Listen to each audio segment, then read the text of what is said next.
Ifochakpi. O nwere akọ m ga-akọrọ unu. O nwere otu mgbe na mgbe gboo n'otu obodo a na-akpọ Agụrie. Obodo a ịbịa na onye ọbụla na-emerụ onwe ya, oke ihe ịkpa oke dị n'etiti ha. Ha ada akpada agwa na ha bụ ụmụnne chaa. Ogbenye nọrọ onwe ya, ọgaranya nọrọ onwe ya. Ọgaranya rụcha ụlọ nke ya, ọgba onwe ya ogige. Obodo a na-anọkọta si ka enwee ihe ha ga-emekọta ọnụ dịka obodo, maọbụ onwe ihe mebiri n'obodo ka ha gbakọta aka wee dozie ya. Ọ bụrụ ụzọ mebiri, ha eti ihe si ha waba ọhịa. Otu a ka obodo a si wee na-eme. Ọ bụzie onye bụ igwe na-achịnụ,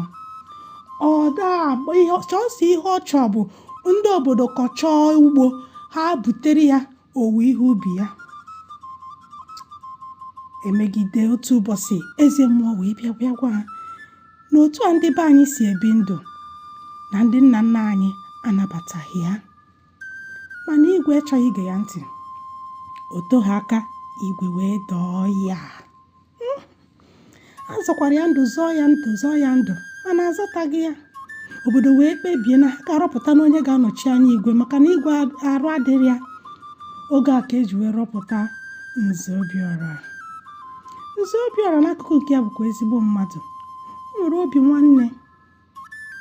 O wee nọrọ n'echiche, kedu ihe m ga-eme ka ụdị agwa ndị be anyị na-akpa ka ha kwụsịa, ka ha na-emekọ ihe dịka ụmụnne, maka na ụmụnne ka anyị bụ.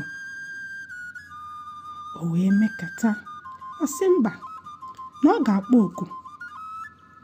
Nze Obiora wee kpọọ oku, wee gwa ndị obodo na ha ga-enwe oriri, na anya bụ oriri a ga-enwe, na ihe ọbụla a ga-eri na anyanwụ abụ Nze Obiora ga-ewepụta ya.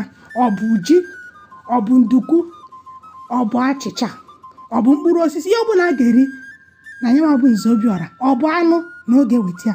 Mana sọsọ ofu ihe ka ọ si ha mee, onye bịaba nya bụrụ aba mmanya nke ya, ya weta ofu aba mmanya. Mana Maazị Okonkwo wee nọrọ wee chee, nwoke afọ njọ, ebe Nze Obiora si anyị buru ofu aba mmanya wee bịa, onye bụ n'obodo niile ga-ebute ofu aba mmanya.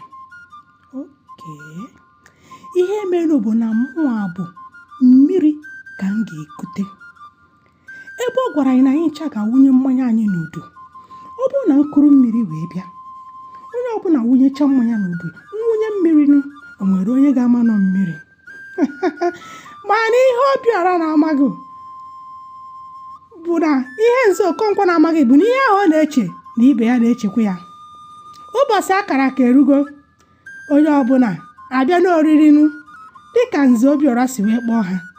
Onye na-abịa, o buru aba mmanya nke ya. Onye na-abịa, o buru aba mmanya nke ya.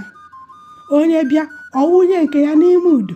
Onye bịa, ọ wụnye nke ya n'ime udu.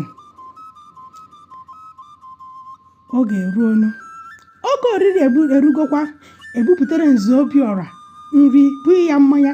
Oge o were mmanya a na-etinye n'ọnụ, o wee bụrụ nọ mmiri ka ndị obodo gbajuru n'ime udu.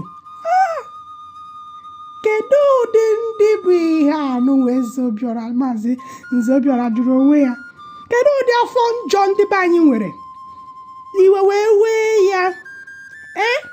Akpọrọ m unu oku oriri, sọọsọ ihe nsi unu weta bụ ofu aba mmanya, unu ncha wee buru mmiri wee bịa ebe a. Maka na onye nọrọ ọ na-eche na ibe ya ga-ebute mmanya ka ya nwa bute mmiri. Aghụghọ. Ka were ya iwe, o wee nye iwu wee sị ka e buru ihe oriri niile a ka ejeje kee ya, ka eje n'obodo ọzọ wee jeje na onweghị ofu onye bịara nya bụ oriri na ọṅụṅụ ga-eri ihe ọbụla. Nke a ka o kwuchara, ndị obodo wee were ifele wee naba. Ka wutere ha,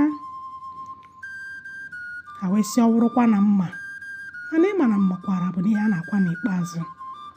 Ka chi ya furu, ha chinyere azụ wee jee yọọ Nze Obiora mgbaghara, wee gwa na ha agaghị emezi ụdị ihe a ọzọ. Nze Obiora gbagharakwara ha ma chetara ha okwu ndị Igbo kwuru si atọba ụtọ si wepụ aghụghọ. Site n'ụbọchị a wee gaba, ndị obodo a wee kpebie na ha ga-afụ onwe ha n'anya, na-emekọ ihe dịka ụmụnne, wepụ oke ịkpa oke n'etiti ha. Ifochakpi wụọ